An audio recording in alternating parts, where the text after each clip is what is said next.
మీ ఎలాంటి వ్యాపార ప్రకటనలకైనా వెంటనే మా ఛానల్ సంప్రదించండి. ప్రస్తుతం మనతో పాటు ప్రముఖ ఆధ్యాత్మికవేత్త వేదిక్ ఆస్ట్రాలజర్ గోనుగంట్ల సురేష్ బాబు గారు ఉన్నారు. గురుగారితో మాట్లాడేద్దాం. నమస్కారం గురుగారు.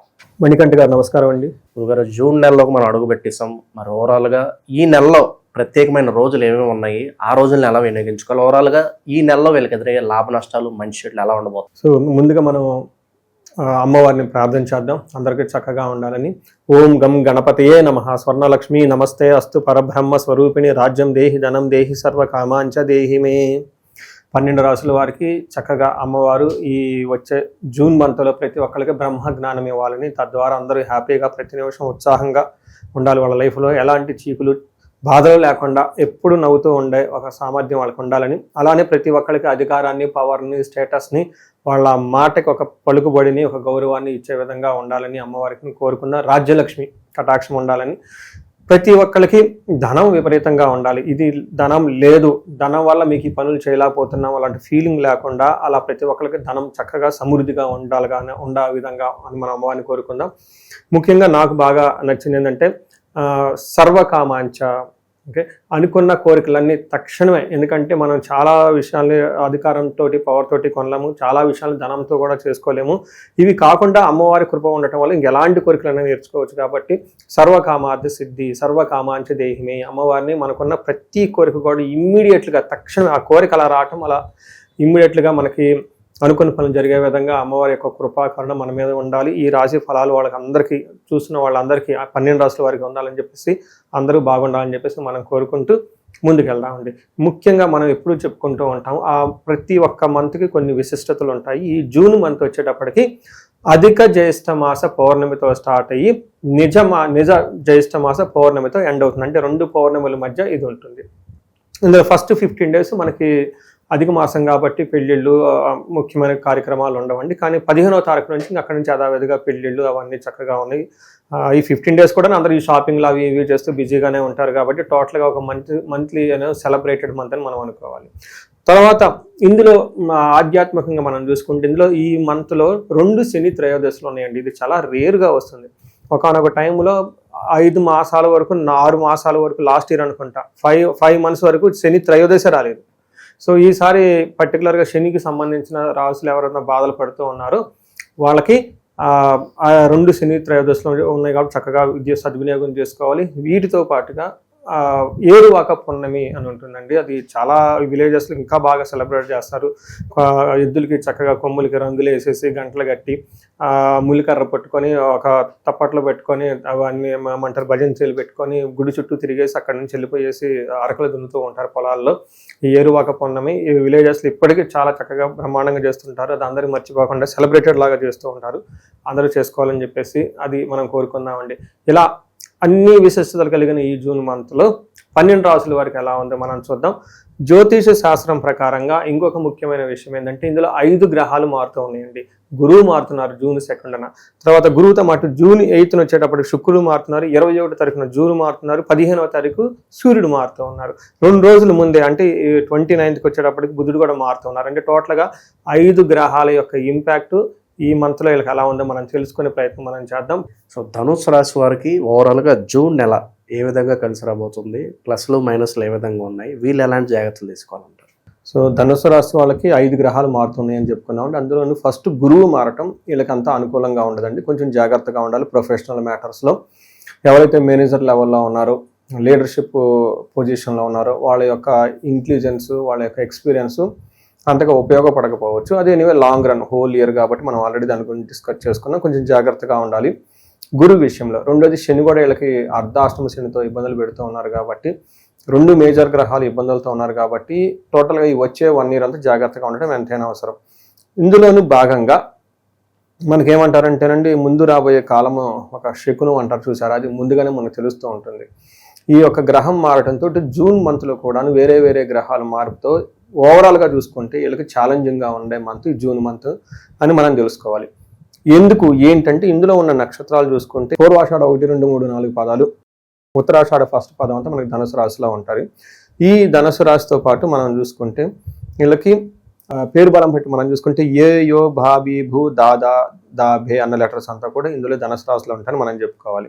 సో ఇందులో భాగంగా మనం ఈ మార్పు ఉన్న గ్రహాలను బట్టి మనకు సూక్ష్మ గోచారం లఘు గోచారం బట్టి చూస్తే సూర్యుడి వల్ల ఉత్సాహ భంగకారిణి ఎనర్జెటిక్గా ఏదో చేస్తూ ఉంటే వేరే ఎవరో వచ్చి టక్కన వాళ్ళ ఉత్సాహాన్ని ఏమంటారు కరిగిపోయేటట్లు ఆటంకాలు కలిగించేస్తూ ఉంటారని చెప్పుకోవచ్చు అనమాట. టోటల్గా వీళ్ళకి ప్రయత్నం చేసి అలసట ఆటంకం వచ్చే అవకాశం ఉంటుందని గమనించాలి. వీటితో పాటు ఇప్పటిదాకా మనం బుధుడు కూడాను 7వ స్థానంలో ఉండటం ఏమవుతుందంటే అండి ప్రతిదానికి ఆటంకాలు కలుగుతూ ఉంటుంది. ఏ విషయంలో నువ్వు ముందుకు పోదు, వెనక్కి ట్రాన్సాక్షన్స్ అని ఆగిపోయినట్టు ఉంటుంది. 7వ ఉంటే వీళ్ళు ముందుకు దూసుకుని వెళ్తూ ఉంటే వేరే వాళ్ళు వచ్చి ఆటంకాలు పరుస్తూ ఉంటారు. పర్టికులర్గా బిజినెస్ ట్రాన్సాక్షన్స్, కమ్యూనికేషన్ వ్యవహారాల్లో ఏదైనా చక్కగా మీటింగ్లో చెప్పాలనుకున్న ఆటంకాలు పడేసి వీళ్ళు కమ్యూనికేషన్ చేయాలనుకున్న దాన్ని వేరే వాళ్ళు ఆటంకపరిచేసి ఏమంటారు మాల్ ప్రాక్టీస్ చేసేసి వేరే విధంగా తీసుకునే అవకాశం ఉంటుంది. ఈ విధంగా బుధుని వల్ల కూడా కొంచెం ఇబ్బందులు ఉన్నాయి కాబట్టి అయితే ఇప్పటిదాకా మనం వీళ్ళకి ఎగనెస్ట్గా ఉన్న గ్రహం వాళ్ళుగా చెప్పుకున్నాం. అయితే ఒకే ఒక గ్రహం వీళ్ళకి బాగా చక్కగా సపోర్ట్ ఇస్తుంది, అది శుక్రుడు అని చెప్పుకోవాలి. శుక్రుడికి 8వ స్థానంలో ఉండటంతో ఇప్పటిదాకా ఈ పెట్టిన గ్రహాల బాధ నుంచి కొంతలో కొంత ఉపశమనం లభిస్తుందని చెప్పుకోవచ్చు. కుజుడు ఇప్పటిదాకా మనం సూర్యుడు సరిగా అనుకూలంగా లేడనుకున్నాం. ఇప్పుడు కుజుడు కూడా చూసుకుంటే దేహజాడ్యం సంతాపం కాలతిక్రమణోజనం దురితం కర్మలాభచ్చ భౌమే పంచమే సంయుతే అంటారు. అంటే కుజుడు కనుక 5వ స్థానంలో ఉంటే మన సంస్కృతంలో ఏం చెప్పారు, సాంస్క్రిట్ లాంగ్వేజ్లో పురాతన గ్రంథాల్లో దేహజాడ్యం శారీరకంగా చాలా టైర్డ్గా ఉంటుంది. అలానే సంతాపం అంటే దుఃఖం కలిగించే అవకాశం ఎక్కువగా ఉంటుంది. తర్వాత కాలతిక్రమణ భోజనం టయానికి భోజనం తినేంత టైం కూడా ఉంటుంది. దురితం కర్మ లాభచ్చ అంటే వీళ్ళకి ఏమవుతుంది పాప పనులు చేయాలని ఒక ఆలోచన ఉంటుంది. కర్మ అందులో ఏదైనా కనుక పని చేస్తే అందులో సరిగా కలిసి రాదు. వీటితో పాటు వీళ్ళకి గాయాలయ్యే అవకాశం ఎక్కువగా ఉంటుంది, విపరీతంగా ఖర్చులయ్యే అవకాశం కూడా ఉంటుంది. కొంచెం జాగ్రత్తగా ఉండటం మీ రాశి వాళ్ళు ఎంతైనా అవసరం. తీర్థయాత్రలు చేసే అవకాశం ఎక్కువగా ఉంటుంది. కుజుని వల్ల అర్ధనాశనం ధనాన్ని కోల్పోయే అవకాశం ఎక్కువగా ఉంటుంది. శుక్రుని వల్ల సంపదలు వచ్చే అవకాశం ఉంటుంది. కానీ బుధుని వల్ల వీళ్ళు ఏదైనా పని చేస్తే ఆటంకాలు కలిగించే అవకాశం ఉంటుంది. అంటే ఏ ప్రకారంగా చూసుకున్న ఒక శుక్రుడు తప్పగా మిగతా గ్రహాలు కొంచెం ఇబ్బందులు ఉన్నాయని తెలుసుకోవాలి. మనం ఇండివిజువల్గా ఏ గ్రహం ఎలా ఉందో మనం చూద్దాం. సూర్యుడి వల్ల వీళ్ళకి ఏమవుతుందంటే సామంత జన విద్వేష ధారాపీడ సుతామయం ఉత్సాహ భంగకారిణి గోచారస్తే సప్తమే భవేత్ అంటారు. అంటే వీళ్ళు ఎలా ఉంటుందంటే అండి వీళ్ళకి మనకి మహాభారతంలో కర్ణుడి గురించి చెప్తూ ఉంటాడు. ఆయన రథసారథి శల్యుడు అంటారు అనమాట. అర్జునుడికి ఏమో రథసారథి కృష్ణుడు ప్రతిసారి అర్జునుడి కింద పడిపోయినప్పుడల్లా ఆయన ఎంకరేజ్మెంట్ చేస్తూ ముందుకు దూసేస్తూ ఉంటారు అనమాట. ముందుకు ఉల్టా ఏమవుతుంది, కర్ణుడు ఉత్సాహంగా వస్తూ ఉంటే శల్యుడు ఆయన్ని ఆటంకపరిచేసి నిరుత్సాహపడుస్తూ ఉంటారనమాట.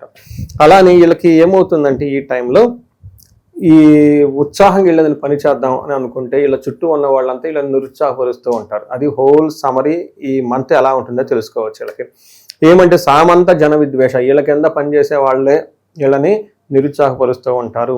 ఇప్పటిదాకా వీళ్ళకి ఎవరైతే ఏలు పట్టుకుని నడిపించి సపోర్ట్ ఇచ్చారో వాళ్ళని వీళ్ళని ఇబ్బంది పెడుతూ ఉంటారు.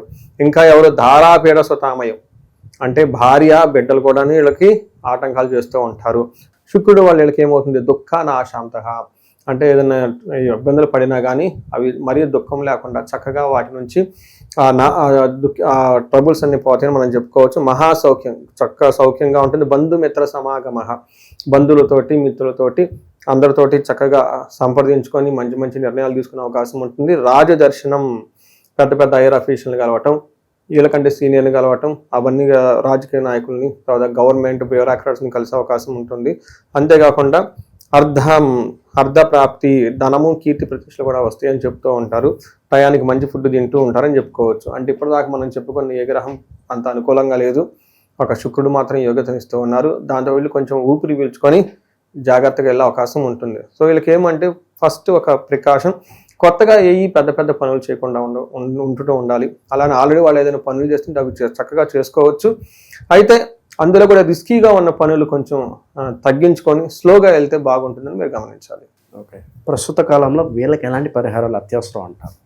వీళ్ళకి పరిహారాలు వీళ్ళు చాలా ఎక్కువగా చేసుకోవాలండి. ఒకటి కుంభకోణ నవగ్రహ టెంపుల్స్ని తిరగటం చాలా ఇంపార్టెంట్.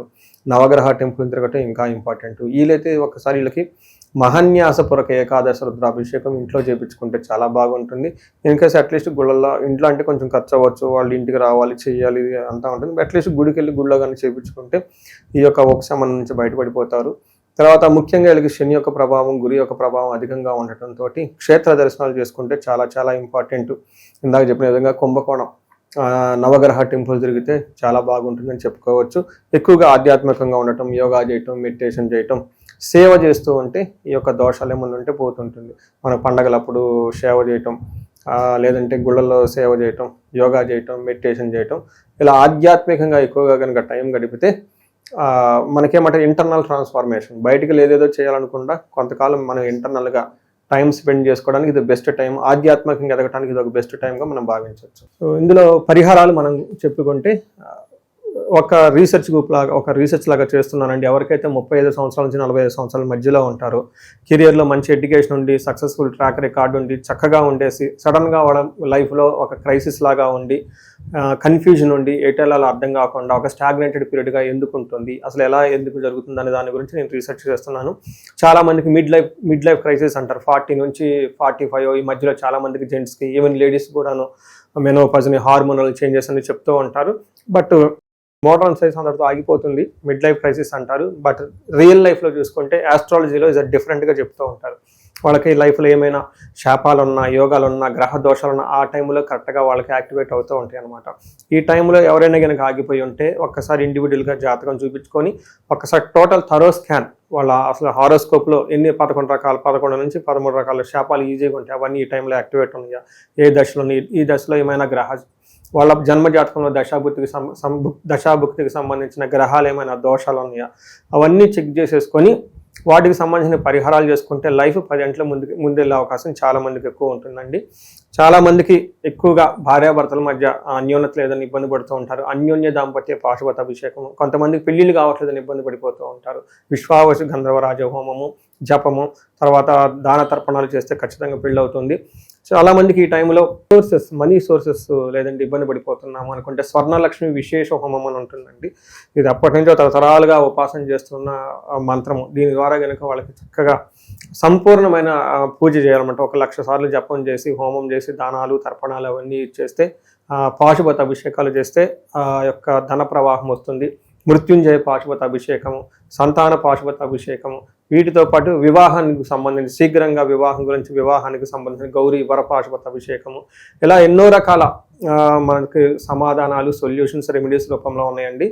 ఎవరికైనా కనుక మేము ఆగిపోయాము లైఫ్లో అని అనుకుంటే ఒక్కసారి ఇండివిజువల్గా జాతకం చూపించుకొని అందులో దాని కారణాలు ఏంటో తెలుసుకొని ఆ యొక్క తీవ్రతను బట్టి అనమాట, ఆ యొక్క సమస్య తీవ్రతను బట్టి పరిష్కారాలు చక్కగా చేసుకుంటే లైఫ్ అనేది స్మూత్గా చక్కగా వెళ్తుంది. అందరికీ అమ్మవారు అష్టైశ్వర్యాలు ఇవ్వాలి, భోగభాగ్యాలు ఇవ్వాలి, అందరూ చక్కగా ఉండాలని చెప్పేసి మనం అమ్మవారిని కోరుకుంటూ సెలవు తీసుకుందాం అండి. నమస్తే.